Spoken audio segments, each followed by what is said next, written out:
Hey folks, and welcome back to Glenn and Adrian's Rock Talk. That's Adrian. And that's Glenn. And today we're going to take a look at a former Humble Pie member by the name of Peter Frampton. Maybe you've heard of him. He had a big live album called Frampton Comes Alive in, 1976? We're actually going to check out the song, Do You Feel Like We Do? Not from that album, so it's only 10 minutes instead of 14 minutes, but it's pretty good. It's one of the 70s classics that turns up every now and again. It also appears on his second solo album, Frampton's Camel, which came out in 1973. I happen to really like the Humble Pie stuff where he was in the band, which was before that. But Frampton himself deserves a spotlight, especially for this song. And Adrian, I understand you've never heard this song before? I probably haven't. I hadn't heard very much Peter Frampton. Okay. Well, maybe this will come to you. Who knows? Maybe not. But in any case, I hope you enjoy the track. So, from the Midnight Special, here is Peter Frampton, Do You Feel Like We Do? And now, once again, Mr. Peter Frampton. Thanks, Helen.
Check this thing out.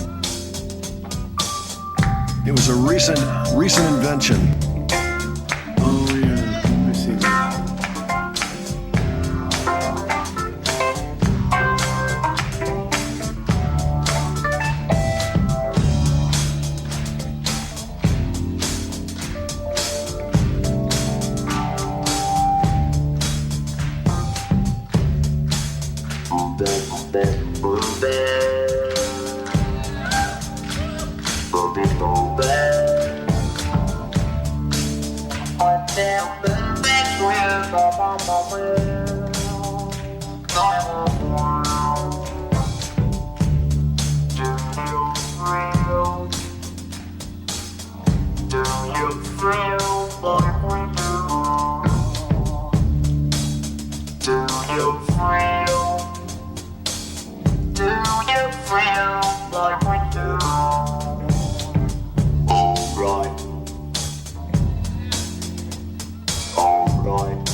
have heard the song before, and it wasn't bad.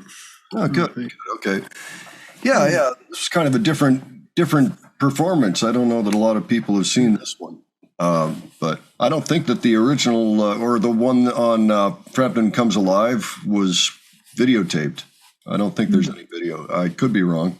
The lyrics are kind of funny, sort of. They're very 70s. Like, they were okay in the 70s. These days, I mean, they'd still be okay, but the attitudes have changed. It's all about, correct me if I'm wrong, but it sounds like, hey, I was partying and then I passed out and here I am. What's going on? Where am I? Who am I? Oh, well, all right. Well, let's get up and do it again. All right. You feel like we do? Here we go. Yeah, like, that's kind of the vibe that I got from the whole thing is, sounds like a good time. Dude, I'm so wasted. Where's the next party? And that's cool. That's the 70s, there you go, it's hilarious, Other things, I noticed he had what looked like 6 single coil pickups on his guitar, which I think is the most I've ever seen on one. 6 single. I thought it was 3 humbuckers myself. Oh, really? Maybe that's what it was. Yeah, it reminded me of Ace Frehley had the same thing. He had the Les Paul with the 3 humbuckers. Okay, and it looked like that then? Because I just... it looked kind of like that. Ace's was a sunburst instead of a black Paul, but... Oh, yeah, well, I meant the pickup line. Pickups. Oh, yeah. Except I think with Ace's, I think one of them, on at least one of his guitars, of course, one of the pickups was fake. It was something where he'd be playing and he'd scratch the pickup until it started smoking and then fire comes out and all that. Yeah, right. That's funny. Yeah. Well, Lee Sklar, the bass player, has what he calls a producer switch on his bass. And he just, the producer asks him to change the sound. He just flips the switch and how's that? And it's not connected to anything. Just the producer switch. Anyway, and the other things that struck me, David Gilmour, I was thinking, it seems like maybe he got some of his inspiration for playing the solo and singing over it a little bit from David Gilmour, who had done it a few years previous, particularly during the Pompeii video. And, that's where it was most obvious. Just wonder if there was an influence there. Kind of interesting. I noticed also he was using the talkbox, which is what it's called. It had just pretty recently been invented. It also sounded like you could turn your lips into an envelope generator, where you go like and all that, and then it'll transfer. Oh, yeah, a resonator type thing. Yeah. Like a wah-wah. It's like a human wah-wah, but anyway. Although he looked kind of funny after a while with that tube in his mouth. Okay, it was cool for that. Maybe he was going numb. Maybe. I don't know. He seemed to be having pretty good time there. But good musicianship, and pretty cool.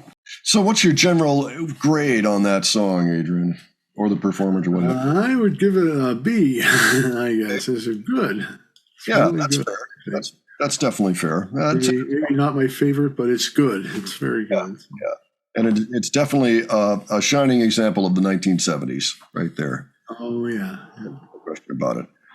Okay, well, that was fun. So anybody that's seen Peter Frampton lately, and maybe you have, I believe he's still touring. He also has an active Twitter account, for what that's worth. He answers things. And please leave your experiences below if you have other suggestions for us. And if you enjoyed this video, folks, please give it a like. And if you enjoy our presentation, please subscribe.